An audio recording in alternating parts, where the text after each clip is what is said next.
بسم اللہ الرحمن الرحیم۔ آج آپ سے جو گفتگو کی جا رہی ہے اس کا موضوع ہے جھوٹ۔ ہم لوگ جھوٹ بولتے ہوئے بالکل احتیاط نہیں کرتے۔ اللہ فرماتا ہے لعنت اللہ علی الکاذبین، اللہ کی لعنت ہے جھوٹوں پر۔ سوشل میڈیا کے اس دور میں، ایڈیٹنگ کے اس دور میں ہم لوگ بہت آگے نکل چکے ہیں، اور ہمارا عالمی لیڈر اور اللہ کا حبیب پیارے محمد کریم علیہ السلام، ان کی تعلیمات کو چھوڑ کے ہم نے غیروں کو اپنا لیا ہے۔ اسی لیے آج در بدر کی ٹھوکریں کھا رہے ہیں۔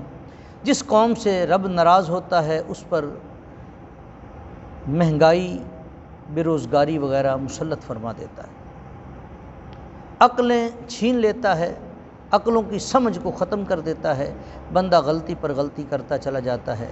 سب سے پہلے تو ہمیں اجتماعی توبہ کرنی چاہیے کہ پیارے اللہ، ہم سے جو غلطیاں ہوئی ہیں تو ہمیں معاف کر دے۔ سب سے پہلے ہمیں اجتماعی توبہ کی ضرورت ہے، ہر بندے کو اپنی اپنی سطح پہ توبہ کرنی چاہیے۔ دوسرے نمبر پہ یہ جو ایڈیٹنگ والا کام ہے، اگر چاہتے ہو اپنے ملک کے ساتھ، اپنی قوم کے ساتھ مخلص ہو تو کم از کم یہ ایڈٹ کر کے چیز کو پیش کرنے والا کام بند کریں۔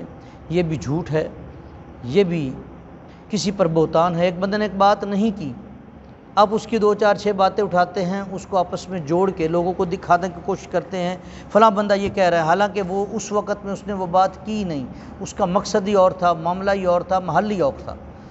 تو لہٰذا ایسا کرنے سے بندہ گناہ کی دلدل میں پھنستا چلا جاتا ہے، اور جھوٹ ایک ایسی بہت بڑی بیماری ہے جو بندے کے اعمال کو جلا دیتی ہے، اللہ کی ناراضگی کا سبب بنتی ہے۔ تو آپ سب کو چاہیے، مجھے چاہیے کہ ہم ایسی لعنت سے بچے رہیں، دور رہیں۔